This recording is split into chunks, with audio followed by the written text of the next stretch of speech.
नमस्कार साथियों, मैं सोवित सिंह मैथ्स एप नॉलेज में एक बार फिर से आप सभी का स्वागत करता हूं। दोस्तों, उम्मीद है यूपीएसएसएससी पेट 2022 की प्रिपरेशन आपकी शानदार चल रही है और आपकी प्रिपरेशन को और बेहतरीन बनाने के लिए ये सीरीज चलाई जा रही है, जो कि आप कह सकते हैं लास्ट 10 डेज प्रिपरेशन की ये सीरीज है। आखिरी के 10 दिन को कैसे बेहतर बनाना है, ये सब हम लोग की यहाँ प्रिपरेशन अभी चल रही है। तो जब तक हमारा एग्जाम रहेगा, यहाँ ये सीरीज कंटिन्यू रहेगी। आपको पता है कि हम लोग क्या क्या चर्चा कर रहे हैं और क्या क्या कर चुके हैं।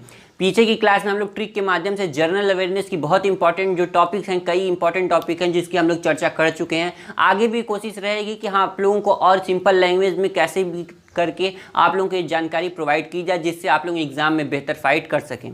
आज उसी क्रम को आज हम लोग आगे बढ़ाते हुए एक टॉपिक और हम लोग चर्चा करने जा रहे हैं। आप कह सकते हैं ऑथर एंड बुक का। आप जर्नल अवेयरनेस का जब सिलेबस देखेंगे तो यहाँ पर पुस्तक एवं विजेता की चर्चा की गई है। तो आज की क्लास में हम लोग इन्हीं लोगों की चर्चा करने जा रहे हैं। आपको बता दूं, यहाँ पर प्रसिद्ध पुस्तकें और लेखक की बात करेंगे। इसके पहले हम लोग क्या क्या बात कर चुके हैं ये आपको एक बार बता देते हैं। जैसे देश, राजधानी एवं मुद्राओं की चर्चा कर चुके हैं।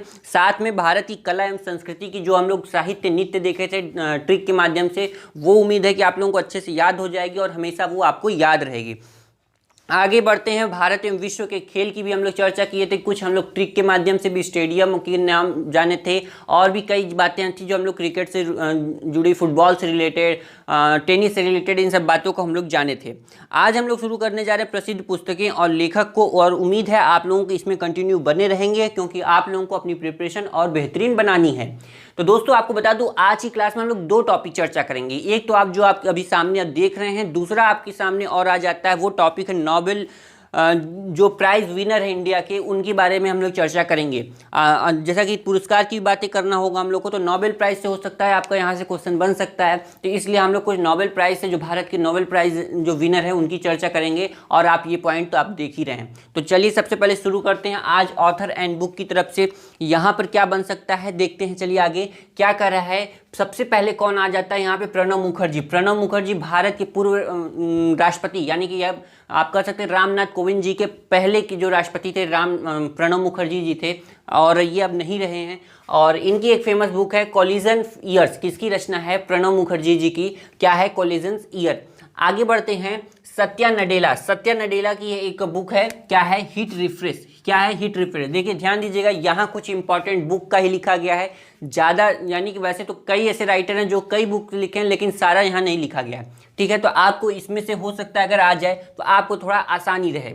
अदरवाइज आप अगर कुछ बचता है तो आप उन्हें एक बार जरूर पढ़िएगा, क्योंकि आपको प्रिपरेशन में और भी कोई कसर नहीं छोड़नी है। चलिए आगे बढ़ते हैं। आगे थर्ड नंबर पे कौन है? रघुराम जी राजन। रघुराम जी राजन, आप जानते हैं कि रघुराम जी राजन क्या थे? गवर्नर थे। और यह क्या थे, मतलब अगर जब गवर्नर की बात हो गई तो थोड़ा गवर्नर की भी बात कर लेते हैं और डिटेल में थोड़ा।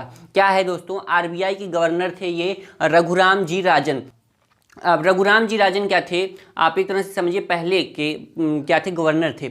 और यहाँ पर अब तक आरबीआई के कुल 25 गवर्नर ये कार्यभार संभाल चुके हैं, गवर्नर का पद का। तो आपको बता दूं कि यहाँ पर 1935 में आरबीआई की स्थापना हुई थी 1 अप्रैल 1935 को, और 1949 में दोस्तों राष्ट्रीयकरण कर दिया गया आरबीआई का। तो क्या हुआ, ध्यान से सुनिएगा, 1 अप्रैल 1935 को आरबीआई की स्थापना हुई और 1949 में 1949 में इसका राष्ट्रीयकरण किया गया। और अब तक कुल 25 गवर्नर बन चुके हैं। पहले जो गवर्नर थे वो थे आपके स्मिथ थे। उनका पूरा नाम मैं देख लेता हूँ एक बार। क्या नाम था? ओसबोर्न स्मिथ थे। और वर्तमान में कौन है? शक्तिकांत जी क्या हैं? वर्तमान के गवर्नर हैं। इस तरह से आप कह सकते हैं 25वें गवर्नर है, जो कि 18 में दिसंबर 2018 में क्या किया? अपना पदभार संभाले। तो ये भी क्या थे? पहले की क्या थे? गवर्नर थे रघुराम जी राजन। और इनकी एक प्रसिद्ध रचना है, क्या है? I do what I do. I do what I do. देखिए हिंदी में भी यही लिखिएगा, I do what I do, और इंग्लिश में भी तो आप देख ही रहे इस समय। ठीक है, आगे बढ़ते हैं। कौन है? सुधीर चंद्रा। सुधीर चंद्रा की एक फेमस बुक है, कौन सी? Gandhi and impossible possibility. क्या है? गांधी एंड इम्पॉसिबल पॉसिबिलिटी है। किसकी रचना है? ये सुधीर चंद्रा की है। आगे बढ़ते हैं, शशि थरूर। शशि थरूर को आप लोग देखे होंगे, नाम इनका सुनते होंगे अक्सर।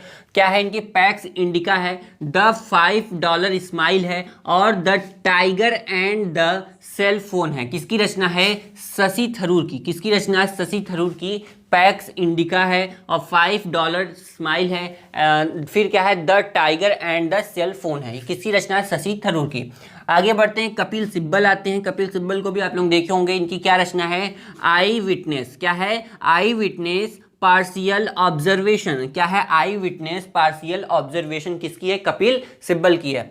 आगे बढ़ते हैं, मीरा कुमार। मीरा कुमार की क्या है? Indian parliamentary diplomacy speakers perspective.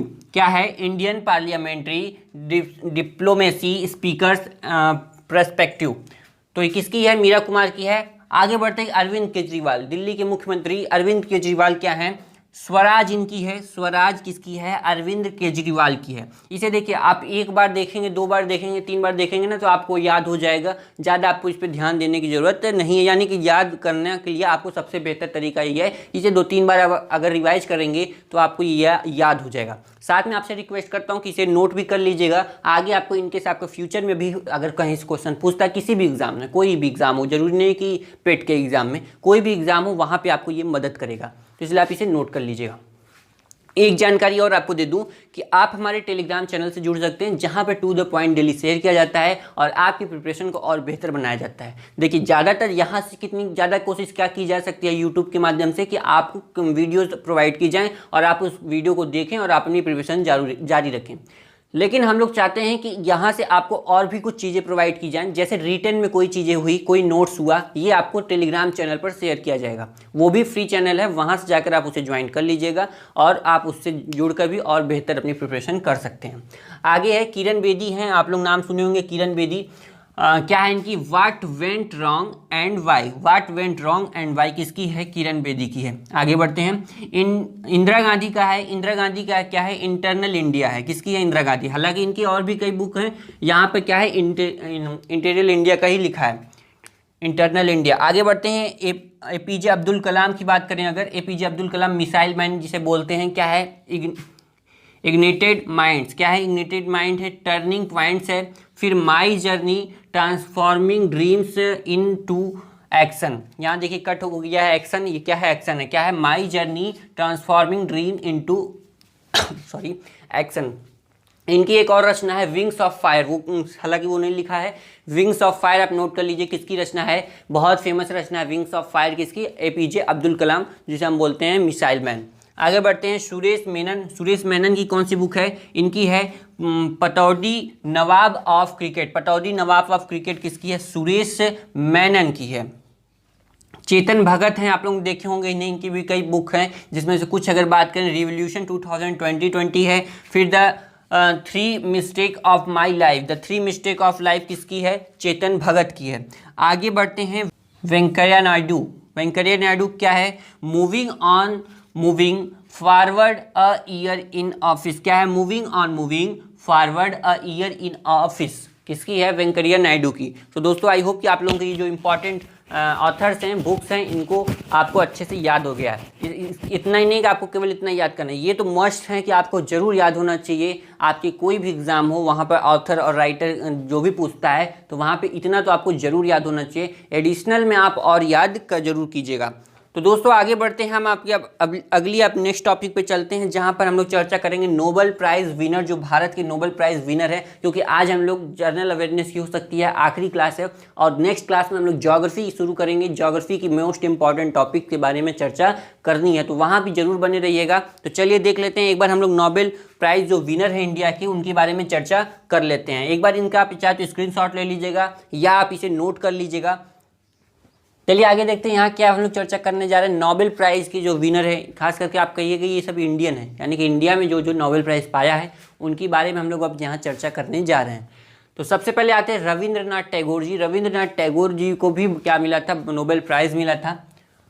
किस क्षेत्र में मिला था? लिटरेचर, साहित्य के क्षेत्र में। यहाँ देखिए जिसको नाम है जो पाया है, और इधर किस क्षेत्र में उन्हें मिला है, और इधर ईयर, किस ईयर में उन्हें मिला है। तो सबसे पहले अगर रविंद्रनाथ टैगोर जी की बात करें तो आप देखेंगे यहाँ लिटरेचर के क्षेत्र में मिला है। साहित्य के क्षेत्र में कब मिला है? 1913 में मिला है। तो लिटरेचर हो गया, और 1913 में किसे? रविंद्रनाथ टैगोर जी को। सेकेंड नंबर पे जब चलते हैं सीवी रमन को जी के पास जाते हैं, तो यहाँ देखते हैं इन्हें फिजिक्स के क्षेत्र में मिला है, और किस सन में मिला है? 1930 में जाकर इन्हें मिला है ये। आगे बढ़ते डॉक्टर हरगोविंद खुराना को, तो ये किस क्षेत्र में मिला है इन्हें? मेडिसिन यानी कि चिकित्सा के क्षेत्र में मिला है, और 1968 में मिला था इन्हें। आगे मदर टेरेसा, आप लोग नाम सुने होंगे, ये पीस शांति के क्षेत्र में, और इन्हें 1979 में ये जाकर मिला था। आगे बढ़ते हैं doctor S Chandrashekhar. Doctor S Chandrashekhar कहाँ किस क्षेत्र में मिला था? फिजिक्स यानी कि भौतिकी क्षेत्र में मिला था, और 1983 कौन सा था ईयर था वो। डॉक्टर अमर्त्य सेन, क्या है? डॉक्टर अमर्त्य सेन किस क्षेत्र में मिला है? इकोनॉमिक्स के क्षेत्र में, अर्थशास्त्र के क्षेत्र में, और 1998 ये समय था ईयर।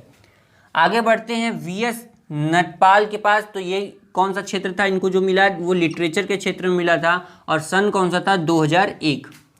आगे बढ़ते हैं वेंकी रामकृष्णन, क्या है? इन्हें केमिस्ट्री क्षेत्र में, रसायन के क्षेत्र में मिला था, और ईयर था 2009।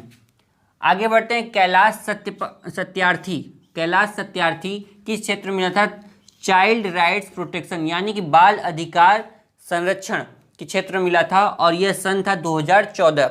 आगे बढ़ते हैं अभिजीत बनर्जी को किस क्षेत्र में मिला था? इकोनॉमिक्स यानी कि अर्थशास्त्र के क्षेत्र में, और सन था 2019। तो दोस्तों ये हैं भारत के कुछ लोग जो नोबेल प्राइज पाए थे। इसके अलावा भी कुछ लोग हैं, जैसे अगर बात करें हम दलाई लामा को क्या मिला था? 1989 में शांति के क्षेत्र में क्या मिला था उन्हें?